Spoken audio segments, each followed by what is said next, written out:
আমি তো আশাই করি নাই যে বউ আমারে চা বানায় খাওয়াইব।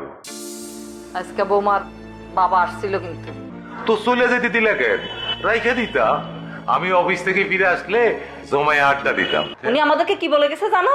কি? উনি বলে গেছে ওনার মেয়েকে যদি ফেরত না পাঠায় সবগুলির টেংরি ভেঙে মাটির মধ্যে ফুঁতে ফেলবে। আমি তো চিন্তাই করতে পারি নাই আমার পোলার বউ আমার চা বানায় খাওয়াবো। হ্যাঁ, চিন্তা করতে পারো নাই? কেন পারো নাই? না পারার কি আছে? আমি কিছু করি নাই কোনোদিন। হ্যাঁ, সবকিছু ভুলে গেলে কেন? আমার শ্বশুর শাশুড়ি মানে আব্বা আম্মা যখন ঢাকায় আসতেন আমি কি না করছি ওনাদের জন্য?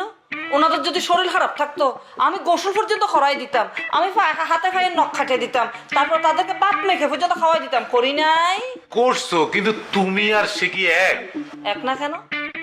এক না কেন? আমিও তোমাদের বাড়ির বউ ছিলাম, সেও এ বাড়ির বউ হয়েছে। আরে বাবা ঠিক আছে, সে হইতে পারে, সে বড় লোকের মেয়ে হইতে পারে, কার মেয়ে সেটা তো আমাদের দেখার বিষয় না, তাই না? হ্যাঁ, সে এ বাড়ির জন্য করবে, আমাদের এই পরিবারের সাথে তার কি সম্পর্ক শুধু সেটা জানলেই হবে, বুঝছো? এর বেশি কিছু জানার দরকার নাই। আর এত বেশি যে খুশি হইতেছে এক কাপ চা খাইয়া, হ্যাঁ, এত খুশি হওয়ারও কিছু নাই। কেন? খুশি হইলে অসুবিধা কি? খুশি হইলে কি কোনো বিপদে পড়ার সম্ভাবনা আছে? শোনো না, আমগো অফিসের রবিন ভাই আছে না, ওনার পোলা ওই যে ডাক্তার, এরে বিয়ে করাইছে একটা গ্রামের মাইয়া। গ্রামের মাইয়া কেন বিয়ে করাইছে জানো? ওই যে গ্রামের মাইয়া আসে যদি সেবা যত্ন পায় সেজন্য। এখন উনি অফিস থেকে ফিরে যায়, দেখে পোলার বউ চা নাস্তা করে রেডি, বুঝছো? আমার খুব চিন্তা হয়েছে আমগো পোলার বউ যদি না করে। আজকে অফিস থেকে আসার পর আমি খুব খুশি। আমি তো আশাই করি নাই যে বউ আমারে চা বানায় খাওয়াইব। আজকে বৌমার বাবা আসছিল কিন্তু। কি? বৌমার বাবা আসছিল? তো চলে যেতে দিলে কেন? রাইখা দিতা, আমি অফিস থেকে ফিরে আসলে জমায় আড্ডা দিতাম।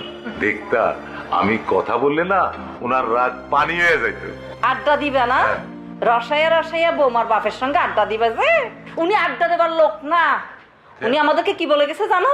কি? উনি বলে গেছে ওনার মেয়েকে যদি ফেরত না পাঠায় সবগুলির টেংরি ভেঙে মাটির মধ্যে ফুঁতে ফেলবে। কি? হ্যাঁ, কিরকম মানুষ চিন্তা করো একবার। একজন ভদ্র মহিলাকে বাড়ির মধ্যে আইসা এইভাবে অপমান করে কেউ চায়?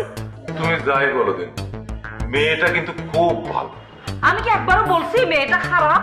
আমাদের বৌমা তো খুবই ভালো, তাকে তো আমার খুবই পছন্দ, সে খুব আমার আদরের বৌমা। আসলে হয়েছে কি জানো, আসলে ও তো মা মারা যাওয়ার পরে কোনোদিন আদর স্নেহ ভালোবাসা কিচ্ছু পাই নাই। আরে বাপটা তো বাপ না, একেবারে হসায়। ওরে বাপরে বাপ, যে চেহারা চেহারা, বুঝছো? সে হলে গিয়ে ভালোবাসার কোনো মর্ম বুঝে না, শুধু টাকা চিনে টাকা। তুমি যা বলতেছো তা তো মনে হয় লোকটা আসলেই খারাপ। খারাপ মানে শুধু খারাপ না, একবার খারাপের শেষ মাথা। আমি তো বলছি এখন মহা চিন্তা, সামনে জানি কি দিন আসতেছে, কি ভয়ঙ্কর দিন। ও রবিউল, ও বাপ, কোথায় গিয়ে বিয়েটা করলে যে বাপ? বাংলাদেশে কি মেয়ে রাখাল পড়ছিল? কি দরকার ছিল কষাইয়ের মেয়ের কাছে যাওয়ার জন্য?